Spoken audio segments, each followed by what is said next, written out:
Hi all, this is Michael Beasley with Stewart & Grow Real Estate, and this is the fourth video in a 5-part series entitled 5 Principles for the Passive Investor.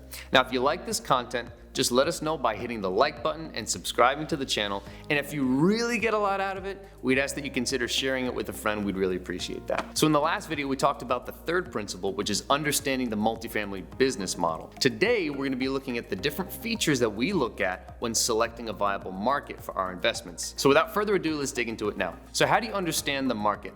Now, I want to start off by saying that as a passive investor, you need to have a broad understanding of markets. You don't have to become a nitpicky expert demographer, although that helps, but you should have a general understanding of certain features unique to the markets in which you are investing. You need to know which specific questions to ask the sponsor about the market. And the good news is, we're nerds for this stuff. We love looking at the big picture and seeing how things work together. So we do the heavy lifting for you and just give you the highlights. So let's start general, and then we'll get into more specific features that we require in our market selection.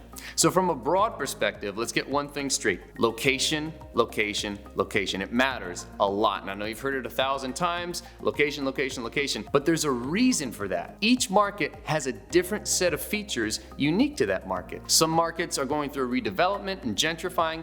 Others are on their way out, so you have to know where you're looking. So for instance, Midwest markets tend to provide steady, stable cash flow without a whole lot of equity growth. And I know a lot of investors who love the security and stability unique to Midwest markets like Columbus or Omaha. Contrast those markets with the massive equity boom that's characteristic of coastal markets like New York City, Southern California. Their cap rates are compressed and cash flow is difficult to achieve.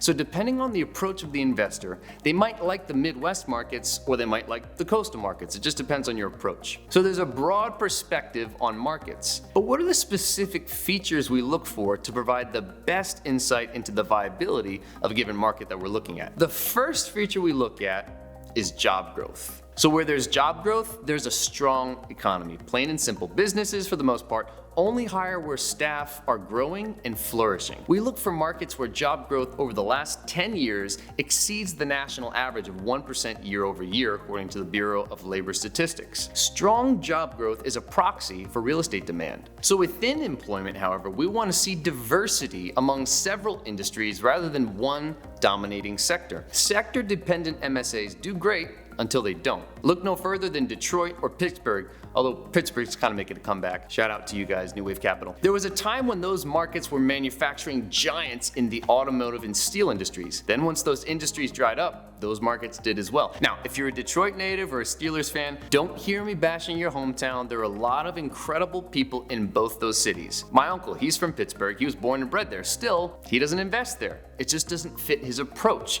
He wants a more passive investment. And I know another group who owns property in Pittsburgh, and it performs beautifully for them. Like I said, Pittsburgh's making a comeback. My point is this: a cross-section of different industries is a hedge against that MSA going through a decline. So for our investment criteria, we target areas in which there is a strong presence of healthcare, government jobs, and higher education. Those sectors are always in need, especially the first two. The next feature we look at is population growth. Population growth is a vital component of market selection. So what if you have the greatest property in the world, but people are fleeing from your city in droves? We're looking for population growth greater than 1% year over year in the last decade. Population growth means that there are amenities, jobs, ultimately demand for our product. And I should mention too, we don't look for spikes and troughs in population growth. We want to see a steady incline.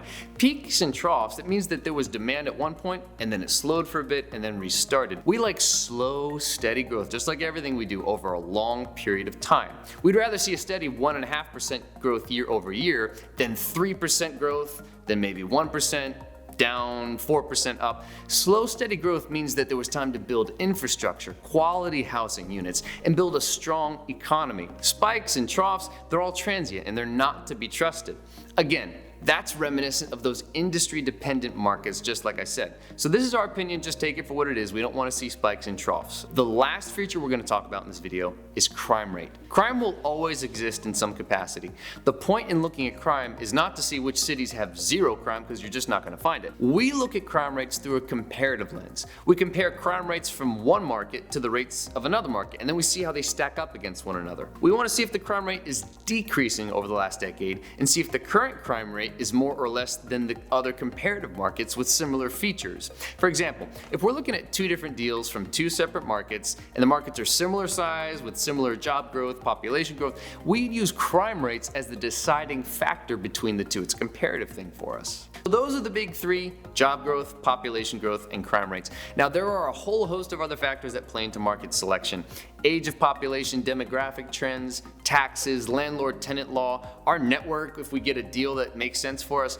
But the big three are job growth, population growth, and crime rates. Well, that wraps up our discussion around understanding the market. In the next video, we'll wrap up the whole series discussing the importance of having a relationship with the sponsorship team. So I hope you've learned something today. If you want to learn more, go to our website at stewardandgrow.com. You can read up on us, who we are, what we do.